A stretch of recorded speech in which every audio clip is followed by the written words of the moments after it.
दोस्तों, जब हमारा कोई रिश्तेदार, कोई दोस्त, कोई करीबी मुसीबत में होता है और उसे हमारी मदद की ज़रूरत होती है, तो हम अपने 100 कामों को भी छोड़कर सबसे पहले उसकी मदद करते हैं।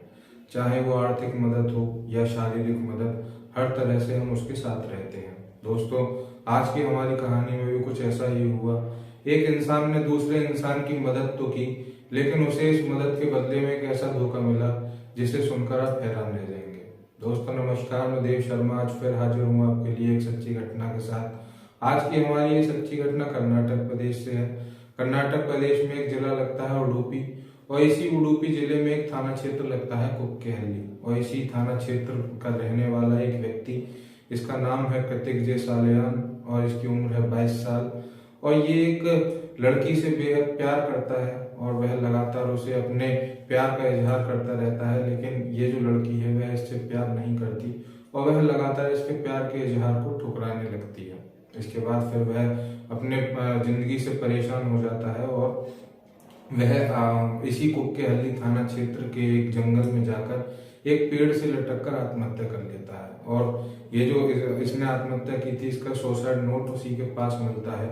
और इस सुसाइड नोट में उसने लिखा था कि मैं प्यार में फेल होकर ये अपनी इस जान को दे रहा हूँ। इसके बाद फिर वहाँ पुलिस आती है, पुलिस छानबीन करती है, इसके शव को उतारा जाता है और पोस्टमार्टम के लिए भेजा जाता है। और फिर और छानबीन की जाती है, इसकी हैंड राइटिंग भी मिलाई जाती है इसके सुसाइड नोट की, तो इसकी हैंड राइटिंग भी मैच हो जाती है। पुलिस अपनी सारी कार्रवाई करने के बाद इसको एक सुसाइड का रूप दे देती है और इस मामले में ज्यादा कोई कार्रवाई नहीं की गई। और इसके परिजन भी इसे सुसाइड ही मान रहे थे और आसपास के लोग भी इसे आत्महत्या ही मान रहे थे। सबने मान लिया था कि सालियान ने आत्महत्या कर ली। इसके बाद फिर परिजनों का ध्यान सालियान के बैंक अकाउंट पर पड़ गया। दरअसल सालियान ने पिछले कई महीनों में बैंक अकाउंट से लगभग 9 से 10 लाख रुपए निकाले थे। अब सालियान के परिजन सोच रहे थे कि उसने इतने पैसे कहाँ खर्च किए, एक 22 साल के लड़के को इतने पैसों की क्या जरूरत, और ना ही हमने उसे कभी इतना पैसा खर्च करते हुए देखा और ना ही इसके पास हमें ये पैसे मिले, तो ये पैसे कहाँ गए। दोस्तों इसके बाद फिर इसके परिजनों ने इस बात की खबर पुलिस को दी। पुलिस ने फिर एक और बार इस मामले की जांच की और जांच में पता लगा कि इसने सालियान ने ये जो 9 लाख रुपए थे एक दिनेश नाम के व्यक्ति के बैंक अकाउंट में ट्रांसफर किए थे। इसका पूरा नाम है दिनेश सफलेका और ये मुंबई में एक होटल में काम करता है। उम्र है 44 साल और ये सालियान का ही एक दूर का रिश्तेदार है और दरअसल इसका ये दोस्त भी है। इसके बाद फिर दिनेश से पूछताछ की जाती है तो दिनेश बताता है कि मैंने सालियान से ये रुपए उधार लिए थे और मैं जल्द ही उसके पैसे लौटाने वाला था, लेकिन उससे पहले उसने आत्महत्या कर ली। लेकिन पुलिस को दिनेश की बातों पर शक हो रहा था और दिनेश पुलिस की बातों का गोलमोल जवाब दे रहा था। जब पुलिस उससे सवाल कर रही थी तो उसमें पुलिस उसके जवाबों से संतुष्ट नहीं थी। इसके बाद फिर दिनेश की कॉल डिटेल निकाली गई और कॉल डिटेल निकालने के बाद जब सालियान ने फांसी लगाई थी उस समय की उसकी जो लोकेशन थी मोबाइल की वो भी निकाली गई, तो पता चला कि उस समय दिनेश सफलेगा कुक्केहल्ली थाना क्षेत्र में ही मौजूद था और वह मुंबई में नहीं था, जबकि दिनेश ने बताया था कि वह मुंबई अपने होटल में था। इसके बाद फिर शक और सबूत के आधार पर पुलिस ने इस दिनेश को उठा लिया और जब इससे सख्ती से पूछताछ की गई तो इसने एक ऐसी सच का खुलासा किया जिसे सुनकर सब हैरान रह गए।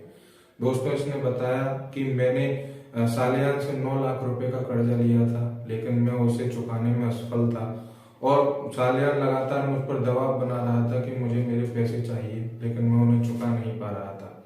इसीलिए मैंने एक षड्यंत्र रचा। दरअसल दिनेश को ये पता चल चुका था कि ये सालियान एक लड़की से प्यार करता है और वह उसके बिना जी नहीं सकता, इस तरह का उसे ये बात पता चली।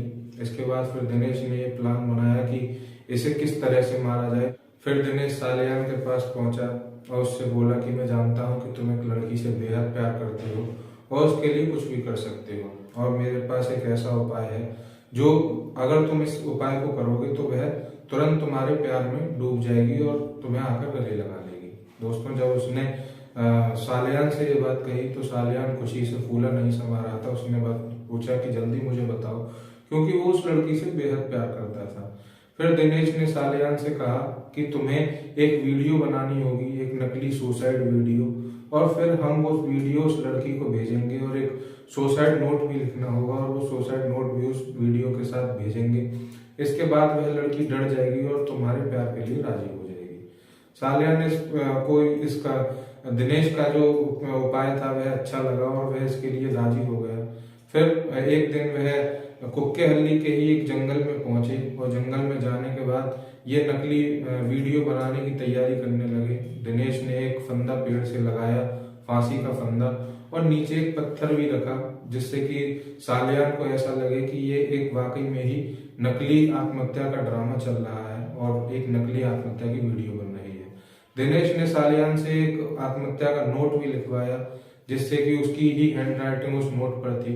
इसके बाद फिर दिनेश ने सालियान को उस पत्थर पर चढ़ाया और उसके गले में वो फांसी का फंदा डाल दिया और जैसे ही वह उसके गले में पूरा पड़ चुका था, इसके बाद दिनेश ने नीचे से वो पत्थर हटा दिया और उस फंदे के कसने की वजह से सालियान की मौत हो गई और इस तरह से सालियान का मर्डर किया गया और दिनेश ने ही इस मर्डर को अंजाम दिया था। फिर दिनेश वहां से फरार हो गया और जाकर मुंबई में वो अपने उस होटल में जाकर काम करने लगा।